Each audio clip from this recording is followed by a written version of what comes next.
Segunda-feira, dia 10 de novembro de 2025. Estamos começando aqui mais uma edição do canal Terra Brasilis News e espero encontrar a todos muito bem para podermos conversar um pouco. Assunto é que não falta.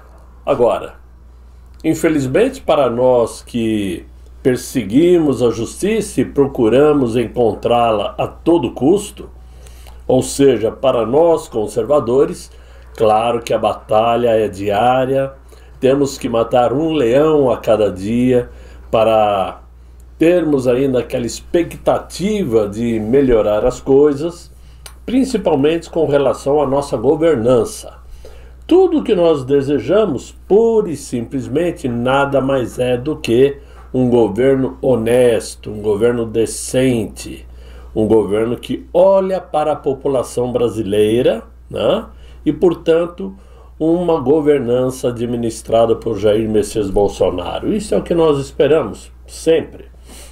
Claro que, pelas circunstâncias, pela maneira como as coisas estão se encaminhando, temos que procurar alternativas, né?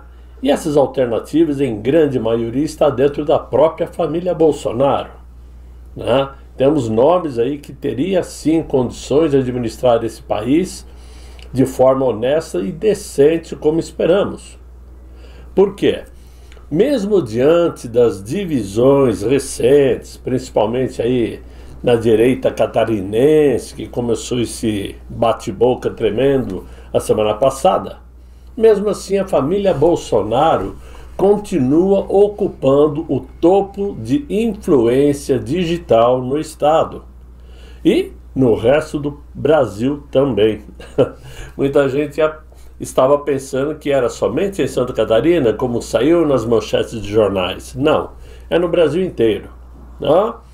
O racha lá em Santa Catarina, que opôs figuras do próprio campo conservador, revelou o quê? Revelou tensões estratégicas, mas não abalou o vínculo simbólico que o clã mantém com o público. Eu sei que tem pessoas que não gostam de usar o termo clã, dá a impressão de que é uma família que se apoderou da... Não é nada disso. Eu diria que é o clã das possíveis opções que nós temos. O clã Bolsonaro é justamente representado pelas pessoas que nós acreditamos que pode modificar a situação nesse país. E aí, quando eu falo de engajamento, eu falo de números que mostram que, apesar de divergências, apesar de narrativas, diz que daqui e dali, o bolsonarismo ainda dita o som das pautas políticas, movimentos, debates e mantém viva a narrativa conservadora. O eleitor que se identifica com Jair Messias Bolsonaro, evidentemente, se identifica também com seus filhos, com seus aliados, né? E esse público continua mobilizado, reage a cada ataque, né? E resiste a cada tentativa de deslegitimação. Portanto, a força digital da família Bolsonaro reflete mais do que uma popularidade, porque ela reflete o quê? Um fenômeno político-social que se enraizou na desconfiança das instituições, no repúdio ao establishment e na defesa de valores nacionais e cristãos. Mesmo com fragmentações em algumas alianças locais, como lá em Santa Catarina, o movimento segue unificado em torno de uma ideia central, e de que o Brasil precisa voltar a ser governado por quem defende liberdade, soberania e moralidade pública, principalmente, coisa que desapareceu em nosso país. A política hoje é travestida de imoralidades. Isto é nítido e notório para cada pessoa.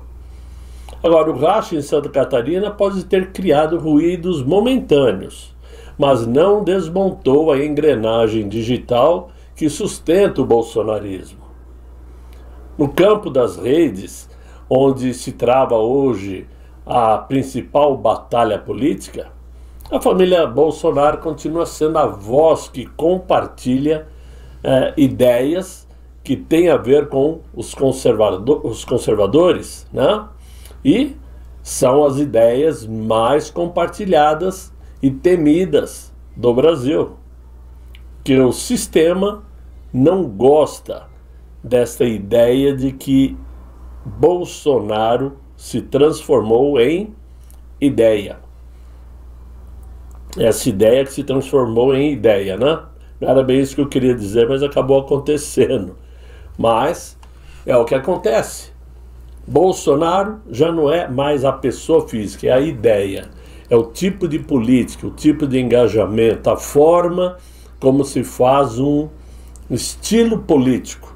Um estilo que deu certo, mais do que certo, durante 4 anos.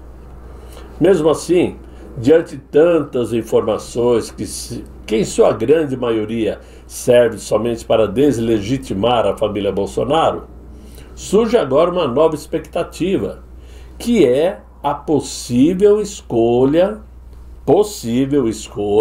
de Flávio Bolsonaro para sair candidato à presidência. E por que isso? Nós sabemos perfeitamente de todas as dificuldades que existem em cima de Eduardo Bolsonaro, que está vivendo nos Estados Unidos, que está agora para ser julgado e, pelo andar da carruagem, pelo desejo explícito de vingança, tem tudo para ser condenado no Supremo Tribunal Federal. Ele tem tudo para se tornar ficha suja, acreditem se quiser.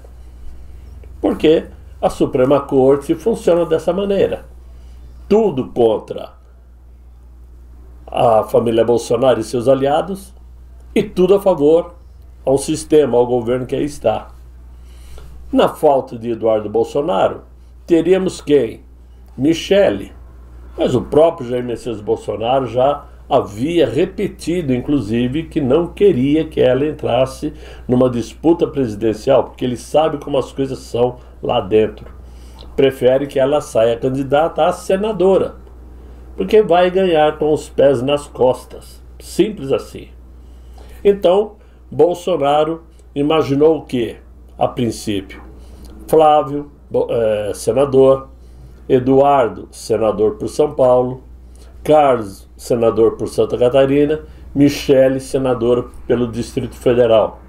4 da família Bolsonaro no Senado Federal, dando força aos conservadores, dando chance para que o Senado Federal possa mudar de rumo. E, em 2027, quem sabe, eleger um conservador para a presidência do Senado Federal, mesmo a gente sabendo como as coisas funcionam por lá. Para chegar à presidência dessas 2 casas, tem que ter ficha suja lá no Supremo, senão não entra. Que é a forma que o Supremo tem de colocar a coleira, né? De qualquer forma, o nome de Flávio Bolsonaro surge até com muito boa expectativa, primeiro, porque ele é uma pessoa mais centrada, digamos assim. O Flávio Bolsonaro nunca foi aquela pessoa de ficar na linha de frente, batendo. Nunca foi. Ele sempre foi mais de trabalhar nos bastidores, né? É íntegro, tem moral, tem experiência, tem idade para tanto e, portanto, seria uma grande opção caso o Eduardo realmente não possa, e evidentemente, claro que nós desejaríamos que o nosso candidato fosse, até porque ainda é, Jair Messias Bolsonaro, mas sabemos o que eles estão preparando, né? Dizem até que aquele ministro quer dar voz de prisão para ele na semana do Natal, né? Só para quem duvida. Eu não duvido. Muito embora saibamos que tudo pode acontecer nessa vida, né? E contamos sempre com a ajuda de Deus para que as coisas tomem um outro rumo. Mas temos que aguardar, não temos bola de cristal, não é isso? Agora, enquanto isto, o presidente do Brasil, né? Às vezes a gente nem percebe que existe um, mas existe um que foi colocado lá dentro. Ele parece não entender, não entendeu até agora, que respeito internacional não se conquista com discursos inflamados e muito menos com alianças equivocadas. Por que eu estou falando isso? Porque hoje, ao abrir a COP30 oficialmente, com indiretas a Donald Trump e ataques às Big Techs, o governo brasileiro mais uma vez demonstra sua dificuldade em compreender o papel real dos Estados Unidos no cenário global. Enquanto Washington busca eficiência, resultados e transparência, Brasília insiste em discursos ideológicos e em culpar o imperialismo por seus próprios fracassos internos. O presidente do Brasil critica o Ocidente, mas, diferente de outros governos que nem compareceram à COP30, defende ditaduras que sufocam seus povos, como a Venezuela, Cuba, Colômbia de Gustavo Petro, né? Regimes onde liberdade é privilégio e não direito. Agora, ao proteger esses países em nome de uma falsa solidariedade latino-americana, o Brasil se afasta das nações que realmente poderiam impulsionar seu desenvolvimento e credibilidade. O petista ainda tentou transformar a precariedade de Belém em símbolo de resistência, dizendo que aceitou realizar conferência em uma cidade com problemas para mostrar o interesse brasileiro em salvar a natureza. Mas o problema não está em Belém, está em Brasília, onde a política externa se tornou um palanque ideológico e o governo insiste em priorizar tiranias falidas, ao invés de construir pontes com democracias. Democracias que realmente produzem, inovam e geram prosperidade, claro. Talvez por isto, em uma entrevista recente, Donald Trump afirmou que a Amazônia foi devorada pela corrupção e pelo escândalo das estradas fantasmas. Quando eu falo recentemente, estou falando de ontem, né? É muito recentemente. Agora, Donald Trump citou a construção de uma estrada que cortou áreas protegidas e comunidades indígenas sob o pretexto de integração ecológica. Foi desmatada 13 quilômetros de estrada de 4 pistas. Imagine o estrago na floresta amazônica.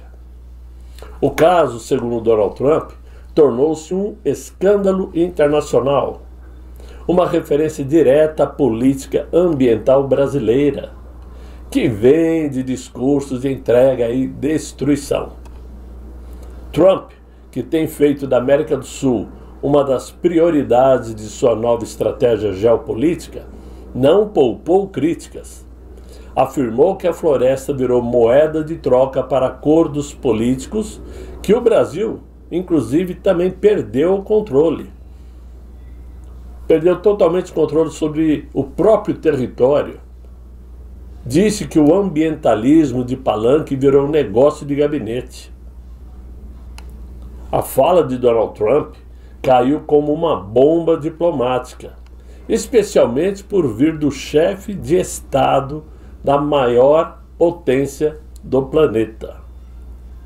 Por tudo isto, a COP30, que deveria ser o grande momento de consagração diplomático do Inácio, transformou-se em um espetáculo de constrangimento global.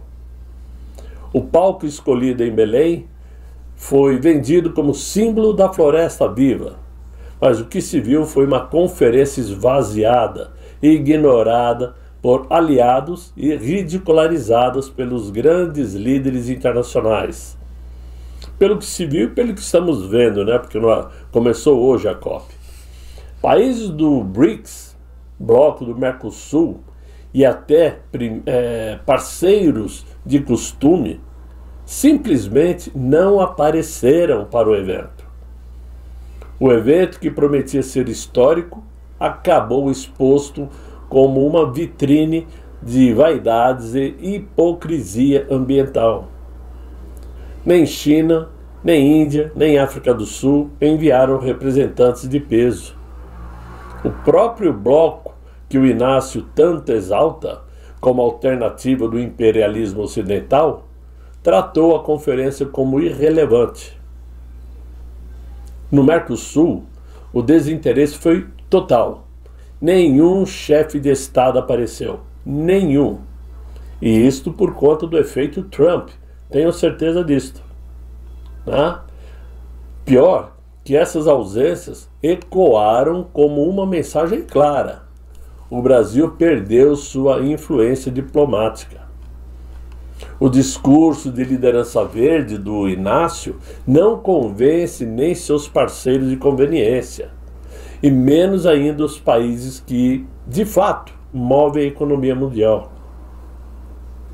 A imagem que restou, claro, foi a de um presidente isolado, rodeado de assessores, ONGs e artistas pagos com dinheiro público para compor a plateia. Um teatro verde montado sobre o caos urbano e ambiental de Belém, cidade que sofre com saneamento precário, criminalidade crescente e desmatamento urbano. Ironias que o marketing oficial tenta esconder atrás de palcos e slogans. Né? Aliás, eu quero trazer aqui também outra informação que saiu nessa semana, que terminou, né? Sábado, obviamente, que foi a decisão de Donald Trump em interromper programas de diversidade, equidade e inclusão lá nos Estados Unidos. Só que essa decisão lá impacta diretamente aqui no Brasil, na Casa de Acolhimento a Jovens LGBT+, em São Paulo. Sem o financiamento de instituições lá nos Estados Unidos, o espaço aqui em São Paulo deverá fechar em breve. Ou seja, era sustentado pelos Estados Unidos. Evidentemente que é um contrassenso sem tamanho que um país como os Estados Unidos, sustentado pelo esforço e pelos impostos de seus cidadãos, precise financiar causas ideológicas em outros países. Quando o governo decide usar o dinheiro público americano para bancar projetos sociais ou políticos fora do seu território, ele deixa de atender às próprias demandas internas, como saúde, segurança, infraestrutura. Para quê? Para servir a agendas que muitas vezes nem refletem os valores de seu povo.